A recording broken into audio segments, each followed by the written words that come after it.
Hey everybody, welcome back to the channel. You're listening to our Dungeons and Dragons game. As always, I'm your host, the Dungeon Master, or DM for short. And you'll have to forgive me. My voice sounds a little bad tonight. Um, I am recovering from the famous thing that's been going around the last few years. I don't want to say it by name. It starts with a C, and the whole world shut down for a while because of this. At any rate, I've had it for the last couple weeks, and I'm pretty much over it now, but I still sound a little bit froggy. So, again, you'll have to excuse me for that. I'll do my best to get through this, though. For the first time in a while, we hadn't played D&D for a while because we had a family emergency come along. So tonight during the Super Bowl, my family, we don't really follow football.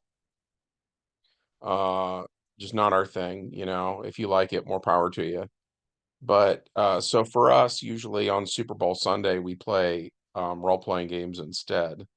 So that's what we did. And so this was the first time we played for a little bit. Um, at any rate, let's dive in. I'll tell you what happened. So um, the PCs in the prologue to this story, the PCs clear the Metamorphosis Alpha. Check out the last video I made for more information on that. Basically, it's a huge spaceship and it had a bunch of monsters in it.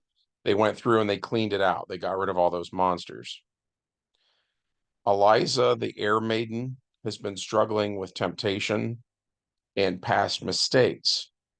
So during this time period, she's undergoing a big change in her life. And in game terms, she's a fighter now. She was a cleric before. Now she's just a fighter. The half dragon Drow had gotten turned into a mind flayer against his will. And the party had two very special potions. So the mind flayer uses one to polymorph himself, so he's no longer a mind flayer. And then he and Eliza, by the way, are slowly becoming a couple. Bart Garblesnatch, by the way, uses the other potion and he polymorphs into a prismatic dragon, which, by the way, Arthur has multiple ships now. So he's got the Metamorphosis Alpha, and then the thing that's basically like a flying saucer from the Barrier Peaks adventure. That is sort of like a pod that attaches to the Metamorphosis Alpha. Well, let's call it the captain's yacht, right? Um, so he's got that, but then he also has this thing called an Elven Armada, which is kind of like the elves' answer to like an aircraft carrier. So it's flat on top. Um, I can talk more about Elven Armadas in another adventure, but point is, on that ship, there was a woman who was a prismatic dragon, basically. So that's where Bart got the idea, was from meeting her. Trying to think of anything else I need to establish in the prologue here since it's been a while since we played. It's kind of a big time jump. Um, I think that's about it. Uh, then we get into the plot, and that is that these ships that I just mentioned, they arrive in orbit over the planet Coral, which is the world where the Forgotten Realms setting takes place. And they take the flying saucer from the Barrier Peaks down to the planet's surface, where they visit a picturesque little village. This town is home to a tavern called the Golden Cockatrice. Out in front of the tavern is a courtyard that is open to the public. It offers a quiet place to sit and bask in the sunshine. The courtyard's chief attractions are a covered well and a coop. The well is a cylinder of cunningly laid stones, about 3 feet high, topped with a windlass of a slate roof. Flecks of mica in the stone make even the palest beam of light break up in a spray of motes that dance and dazzle the eye. You have to forgive me. I'm going to take a quick drink of water. Sorry about that.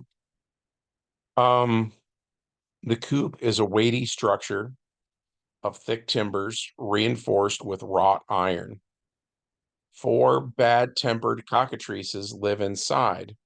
They are the tavern's mascots, and the management and patrons do not look kindly on visitors who harass them. An incredible lifelike statue of a jolly-looking man stands next to the coop. The figure is hunched over and has one finger stuck through the coop's bars. The man is a drunken patron who took a dare and poked a finger in the coop, and the cockatrices turned him to stone. The tavern's owners have left him here as a warning ever since. While in the courtyard, admiring the motes of light, what appears to be a golden retriever runs over to Arthur and sniffs his belt pouches. Arthur asks if the dog smells his dried meat rations, and Arthur gets down on one knee. This is actually a hound of law in disguise, and it wasn't smelling food, it was sniffing the blue piece of the rod of 7 parts that Arthur has on him. But since it's pretending to be an ordinary dog, it accepts a little bit of Arthur's rations. Eliza says, "Oh, it likes Arthur." Grabthar says, "Yes, this is obvious." A pair of stout oak doors with amber-colored windows stand open during business hours. A pair of burly attendants are here to keep undesirables from entering. They also serve as bouncers. What the PCs don't know yet, though, is that these are Haku and Traven, 2 spider demons. They are also after the rod of 7 parts. When the PCs go to enter, spider demons detain them and are becoming a problem. That's when Cheel shows up. Cheel looks human and is wearing a medallion of ESP. He basically pulls a Jedi mind trick on the bouncers, helping the PCs enter the tavern. The tavern is posh. Behind the bar, the PCs see twins, Frayne, the brother, and Vaya, his sister. Both have blonde hair and blue eyes. They are juggling bottles of multicolored liquor, putting on a bit of a show while pouring drinks. At one of the tables is Sicer, a gnome illusionist. He too is putting on a colorful light show of sorts. PCs are very impressed so far. At another table, they see Linnea, the elven ranger, eating a meal by herself. She notices the PCs when they walk in, of course. Having characters like Grabthar and Eliza in the group means the PCs tend to stick out in the crowd. The PCs also notice Rance Norv. He's a human fighter, and most noteworthy of all is he has a blue shield device. This seems to be the blue version of Arthur's Clockwork Panther that is black. So Arthur immediately takes note of the presence of the shield device here. Those are very rare. An older human woman named Eudora seems to be reading tea leaves. By doing so, she sees one of many possible futures. She knows Arthur as the blue piece of the rod of 7 parts. She's already seen that in her previous visions, and that is what has brought her here. But in this new vision she's having right now, she sees a half-elf thief named Halier who tries to steal the rod. And when he touches it, the rod does not like his touch. It recoils from him and it teleports to a random point in time and space, right? So Eudora decides she wants to avoid this fate. So she does confront Arthur and asks him to give the blue piece to her. And when the thief tries to steal from her, like she saw in her precognition, vision, she holds the piece high over her head. Asake is a Naga magic user who is in the darkest corner of the room, watching and waiting to strike. Seeing now that there are 2 of the 7 pieces here, he decides now is the time. So he summons his troops, and out in the courtyard, there's several Ettins, ogres, orcs, trolls, etc. appear. And the Naga mage plans to take the rod of 7 parts by force. The 2 spider demons who were pretending to be bouncers, they see this. So they drop the illusion that they were human. And a brawl breaks out. The PCs go outside, not wanting to destroy the bar or hurt innocent bystanders. Arthur uses Dagda's club on one of the spider demons, killing it in a single blow. Likewise, Grabthar uses his hammer on the other spider demon, doing a great deal of damage, but it yet lives. Bart casts Polymorph on the Naga. Bart from day one has been set up where Polymorph has been his ultimate goal he's been trying to attain. So not only does he himself turn into other things, he can turn his enemies into other things too. So he turns the Naga into a rabbit. Eliza successfully grapples with the rabbit, picks it up on her turn. Voltaris Yol goes outside too and uses his breath weapon on a troll. And since trolls don't handle fire, this works very well. Eliza thinks she kills the rabbit and tosses its body aside, right? She then commands Ryu, her intelligent sword, to begin flying around attacking enemies on its own. But now that the rabbit's hit points are reduced to 0, however, it polymorphs back into its original Naga form. The Hound of Law sees this and warns the others. And he can speak, and he sounds like I actually ran him in my mind. I was doing an impression of Jeffrey Combs. So the Hound of Law sounds wise and a little bit older, that kind of thing. At any rate, the old woman who had been reading tea leaves earlier is attacked by an Ettin. They go through several rounds of combat, and he ends up killing her. And so when that happens, she drops the orange piece of the rod, and it starts to roll across the stone out front. Arthur dives for it and actually rolls a critical success. And he grabs the orange piece. So now he has 2 pieces of the rod. The rod has already accepted him. So there's no saving throw or anything on the rod's part to see if it wants to teleport away. It's okay with him. After that, He uses the club to kill the Etten. Bart Garblesnatch, who has thus far taken on the appearance of a beautiful elven woman, sidesteps into another dimension where he polymorphs into a prismatic dragon.